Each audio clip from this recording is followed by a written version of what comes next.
It is Wednesday, November 18th, 2020, and you are tuned into DIRTRACKR Daily. I'm Justin Fiedler.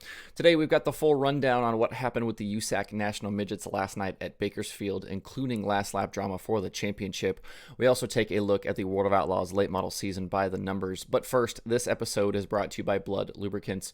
Blood carries a high-performance line of synthetic racing oils, and they've got you covered for all sorts of dirt racing applications. Engine oils, gear oils, suspension fluid, cleaning products, you name it, they've got it.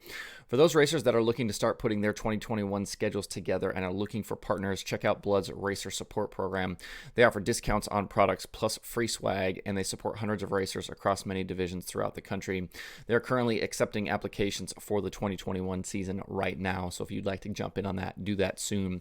To check out the support program, find out more information, or to buy, visit bloodlubricants.com. That's BLUD lubricants.com. If you'd like to receive 25% off most products, use code DIRT at checkout. That's DIRT, all caps, at checkout.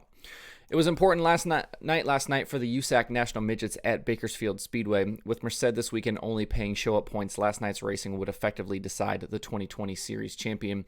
Entering the night, Chris Windom had an 11-point lead on Tyler Courtney and 32 points on third-place Tanner Thorson. We talked yesterday on the show about the points breakdown with USAC paying points through the night. At feature time, Courtney had gained a point on Windom in heat races, with neither driver scoring qualifying points. Tanner Thorson had made up 7 to be 25 points back. Chase Johnson led the field to green from the pole, with Kyle Larson to his outside. Courtney started third, Thorson sixth, and Windom way back in 20th. Windom needed to finish within 3 positions of Courtney to lock up the title. The first few laps, the lead swapped back and forth between Larson and Johnson several times before Larson was able to take control. Later, though, a caution with 12 to go for Dazen Persley flipped over, tightened the field back up. Larson was still out front as the leader.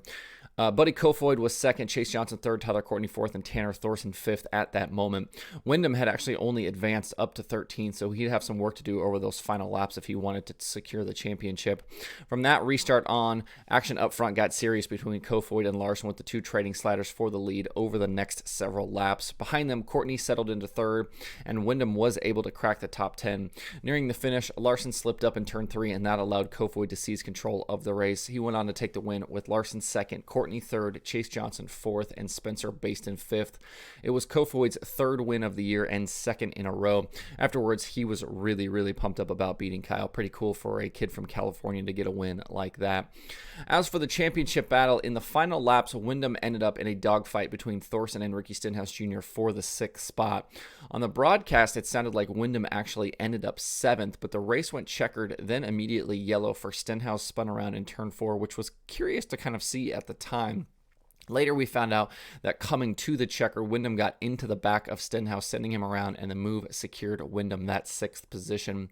With Courtney finishing third, that 6th spot for Windom was big and means now headed to Merced this weekend, he has a 1-point lead over Courtney and is in position to secure that championship. Windom is set to become just the 7th driver to join the Triple Crown Club, winning a Silver Crown National Sprint and National Midget title in his career. Pancho Carter, Tony Stewart, Dave Darlin, J.J. Yale, Jerry Coons Jr., and Tracy Hines are the other drivers to do it.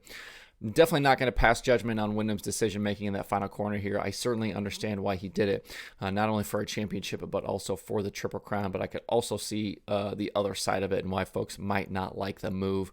He explained after the race that Stenhouse threw a slider at him in 1 and 2, and then driving down into turn 3, he just got in there really hard to try to make a move and got into the back of Stenhouse. So I'll let you decide whether you think that's a good move or not.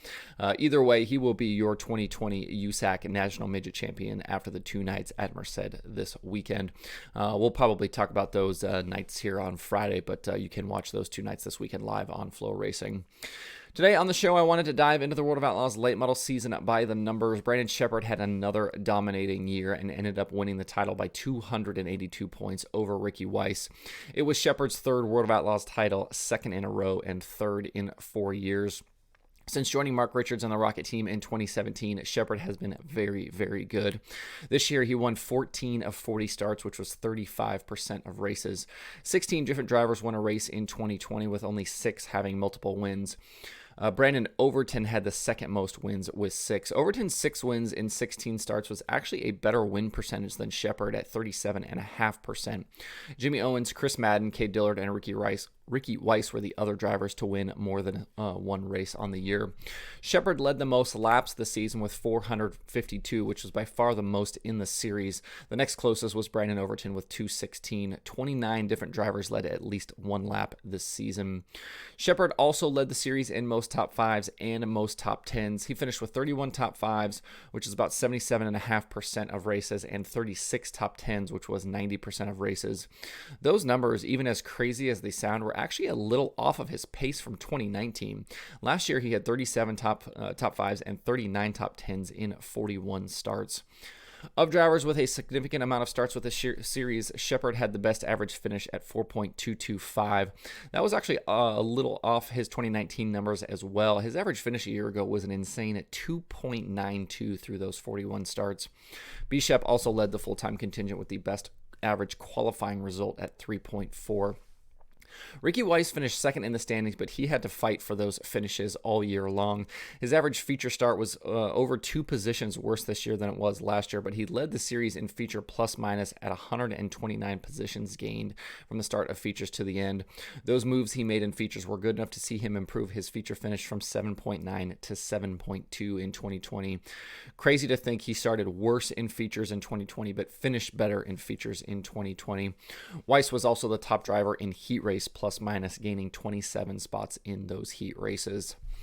Looking at the series as a whole, 22 of the 40 winners came from the front row, with both first and second having 11 wins each. That's 55% of winners from the front row starting positions. No winner came from further back than 8th, which happened twice. The 4th starting spot had the next most winners with 6. As for heat races, 104 of 170 were won from the pole, which was 61%. If you add in the front row as a whole, 158 were won total from the front row, with second having 54 winners. So 93% of heat races with the World of Outlaws Late Model Series this year were won from the front row. No heat winner this year came from further back than 4th all season. Somebody to keep an eye on going forward with the series and in late model racing in general is Cade Dillard. Dillard made a big leap in his second season on tour, finishing 3rd in the standings behind Shepard and Weiss. Dillard won his first 2 series races this year and doubled the number of laps he led versus 2019. His average finish was 2 spots better. His average start was nearly 3 spots better, and his qualifying average improved by nearly 2 spots. He won 13 heat races this year versus just 1 in 2019. He also made improvements in feature and heat race plus minus. The World of Outlaws Late Model Series has a short off season, with the series returning to action January 14th at Volusia. That means we'll see them back racing in just about 9 weeks from today. If you'd like to check out more series results and stats, check them out at DIRTRACKR.com/analytics. If you're looking for other dirt racing podcasts to listen to this week, Wing Nation had Brian Carter on their podcast late last week. Open Red has World of Outlaws Sprinter Series champion Brett Sweet. Loud Pedal has Carson Macedo. The Dirt Nerds talk to Devin Moran. Ohio Dirt is recapping the 2020 Ohio Dirt Racing season.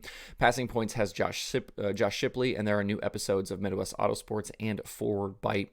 Forward Bite is a new addition to the podcast page. It's a dirt racing show hosted by Kyle Armstrong, and it's part of the Speed Sport universe.